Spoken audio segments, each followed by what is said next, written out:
Please subscribe my YouTube channel. Thank you.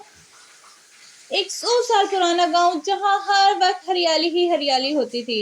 उधर ही गांव में एक साइड पे एक संडे मार्केट लगा करती थी, जो कि बहुत ऊंची, बहुत शानदार होती थी। उधर ही एक सुरियाली नामी लड़की थी, जो कि एक मोमोज का ठेला लगाती थी।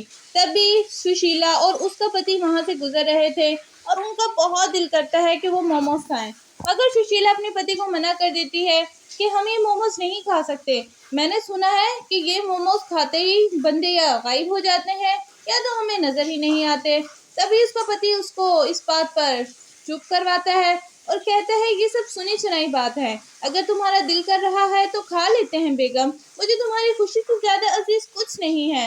मुझे तुम्हारी खुशी ही चाहिए और कुछ भी नहीं चाहिए। अगर तुम बताओ खानी है तो मैं ले लेता हूँ। मगर सुशीला मना कर देती है और वो घर चल पड़ते हैं। जैसे ही वो घर जाने के लिए रास्ते में होते हैं, सुशीला के मन ही मन में बहुत सी बातें होती हैं। वो घर पहुंचती है और अपने पति को कहती है, पति जी, मुझे ना बहुत अजीब लग रहा है। जैसे वो औरत बहुत अजीब लग रही थी, जैसे वो मुझे ही देख रही हो। तभी उसका पति उसका ये वहम बताता है और उसको चुप करवा देता है कि बेगम, तुम क्यों क्यों फिक्र करती हो, तुम्हें फिक्र नहीं करनी चाहिए। तभी सुशीला अगले ही संडे मार्केट को जाती है, मगर उसे वहां कुछ नहीं नजर आता। वो बहुत ज्यादा परेशान होती है। थोड़े दिनों के बाद सुशीला माँ बनने वाली होती है। माँ बनने के बाद वो उसकी बहुत ज्यादा देखभाल करता है, वो उसकी बहुत ज्यादा फिक्र करता है। सुशीला अपने पति को बहुत प्यार करती है, वो अपने पति से बहुत लगाव करती है। उसका पति उसको कहता है कि बेगम, तुम्हारा जो दिल चाहे तुम खाओ। प्रेग्नेंट होने की वजह से उसकी सुशीला उससे हर रोज कोई ना कोई नई चीज की फरमाइश करती है कि आज मेरा बिल्कुल मन नहीं कर रहा कुछ पकाने को, तुम ऐसा करना, आते हुए मेरे लिए भी ले आना और अपने लिए भी कुछ खाने को ले आना। जब मैं पकाती हूँ ना तो मेरा बहुत मन घबराता है, पता नहीं क्यों। तभी उसका पति उसको कहता है कि तुम फिक्र मत करो, मैं सब संभाल लूंगा, तुम्हें फिक्र करने की जरूरत नहीं है। तुम क्यों टेंशन लेती हो मेरे होते हुए, मैं हूं ना। क्योंकि सुशीला हर रोज नए खाने की फरमाइश करती है, एक दिन वो अपने पति को बोलती है कि आज आप मेरे लिए मोमोज लेते आना उसी ढेले वाली औरत के। मुझे लगता है कि वो ढेले वाली औरत कोई आम औरत नहीं है। देखा है कैसे सजती संवरती है, जैसे बहुत अमीर घर की हो। उसके मोमोज में जरूर कोई बात होगी, लगता है बहुत महंगे होंगे। अच्छा, आप लेते आइएगा। ये सुनकर उसका पति उसको कहता है, अरे मैं ले आऊंगा, तुम क्यों परेशान होती हो। बस जो खाना हुआ करे मुझे बता दिया करो, मैं आते हुए लेता आया करूंगा। लेकिन तुम्हें परेशान होने की जरूरत नहीं है, क्योंकि मैं सब कुछ कर सकता हूँ, अगर तुम्हारी परेशानी नहीं दे सकता। आइंदा तुम जो भी हो बस हुक्म करना और मैं ताबेदार।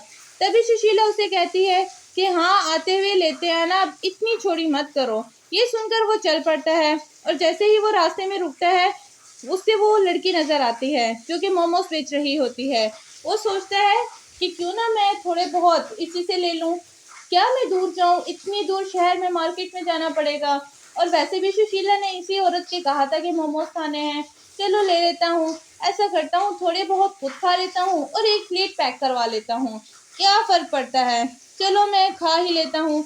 जब जैसे ही वो उस ठेले वाली के पास जाता है, उसको बहुत अजीब लगता है। वो कुछ गुनगुना रही होती है, मन ही मन में गा रही होती है, जैसे वो बहुत ज्यादा खुश हो, उसको किसी से कोई फर्क ना हो। वो एकदम से तो देखकर दहल जाता है, मगर वो उससे कुछ मोमोज मांगता है कि आप मुझे एक प्लेट मोमोज पैक कर दें और हाफ प्लेट दे दें। इस बात पर वो औरत कहती है कि मैं आपको हाफ नहीं दूंगी, क्योंकि आप मेरे पहले कस्टमर हैं, तो इसीलिए मैं चाहती हूँ कि मैं आपको फुल प्लेट मोमोज दूं। लेकिन एक शर्त है कि आपको सारे मोमोज खत्म करने पड़ेंगे।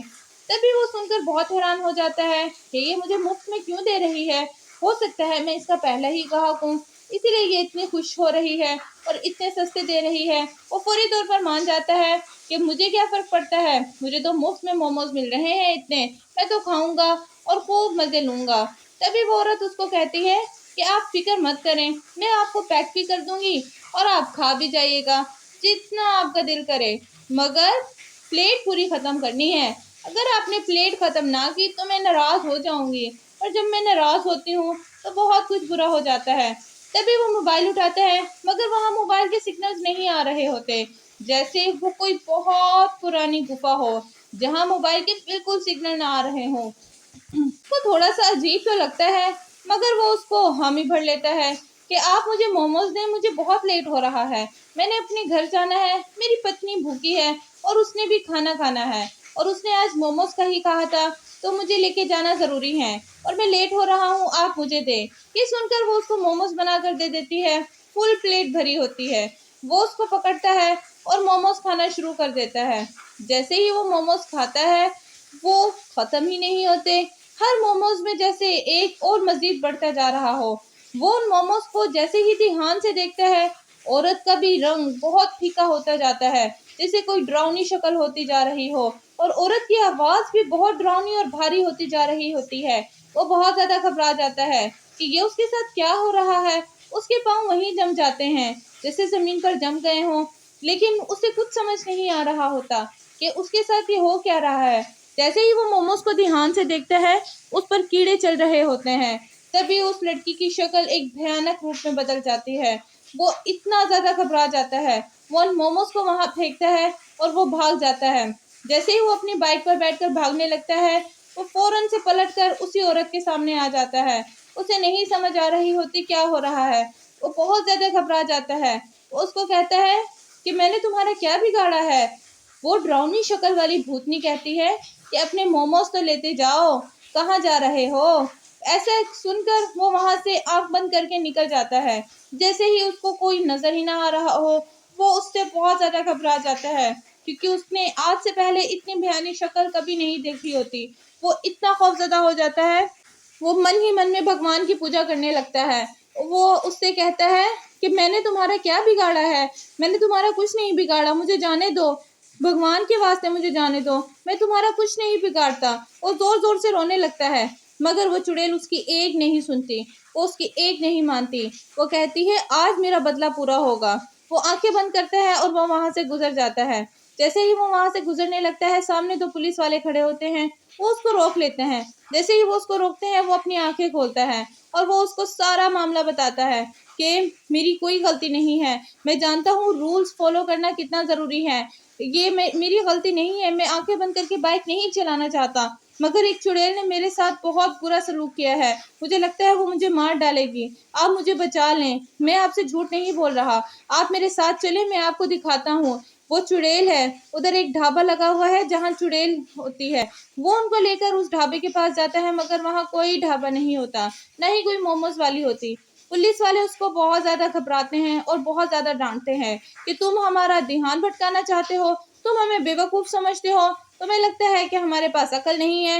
आइंदा के बाद अगर ऐसी हरकत की तो तुम्हें लॉकअप में डाल देंगे, आ रही है समझ? वो उनसे बहुत माज़रत करता है और वो उनसे माफ़ी माँगता है और वो उनको कहता है आज के बाद आइंदा ऐसी गलती होगी तो आप मुझे लॉकअप में डाल दें, मगर आप मुझे आखिरी बार छोड़ दें। ये कहकर वो वहाँ से चल पड़ता है और वो जैसे ही अपने घर पहुँचता है, वो बहुत ज़्यादा खौफ़ज़दा होता है। उसकी बीवी उसको देखकर बहुत ज़्यादा घबरा जाती है कि आपके मुँह का रंग क्यों उड़ा हुआ है? ये आपकी ऐसी हालत किसने कर दी है जी? वो अपनी बीवी को सारा मामला बताता है और वो पुलिस वालों को बताता है कि ये मेरी बीवी है, मैं झूठ नहीं बोल रहा। वो उनको थोड़े बहुत पैसे देता है और वो उनको वहाँ से चलता करता है। तभी वो उसकी बीवी बैठती है और वो उससे खुलकर सारी बातें कहता है कि मैं मोमोज़ की दुकान पे गया था और उसमें कीड़े चल रहे थे और उसकी इतनी भयानक शक्ल थी कि मैं देख नहीं पा रहा था कि क्या हो रहा है। और वो कह रही थी कि ये सारे ख़त्म करो वरना मैं तुम्हारी बीवी को मार डालूँगी। ये सुनकर उसकी बीवी बहुत ज़्यादा घबरा जाती है और कहती है ये सब मेरी गलती थी। अगर मैं घर पे ही खाना बना लेती तो ये सब होता ही ना, ये सब मेरी ही ज़िद थी। सही कहते थे गाँव वालों, वो वहाँ से मोमोज़ नहीं लेने चाहिए थे। ऐसा सुनकर जब वो वॉशरूम में जाता है तो शीशे पर लिखा होता है तुमने मोमोज़ ख़त्म नहीं किए थे ना, अब देखना मैं तुम्हारा क्या हाल करूँगा। ये देखकर जैसे ही वो भागकर अपनी बीवी के पास जाता है तो उसकी बीवी वहाँ मरी हुई होती है। मरी हुई बीवी को देखकर फ़ौरन ही उसको भी हार्ट अटैक आता है और वो भी गिरकर मर जाता है। तभी वहाँ चुड़ैल होती है और उसका बदला पूरा हो जाता है और वो हँसने लगती है कि अब मेरा बदला पूरा हुआ और इसी के साथ मोमोज़ का ठेला दोबारा से लगता है।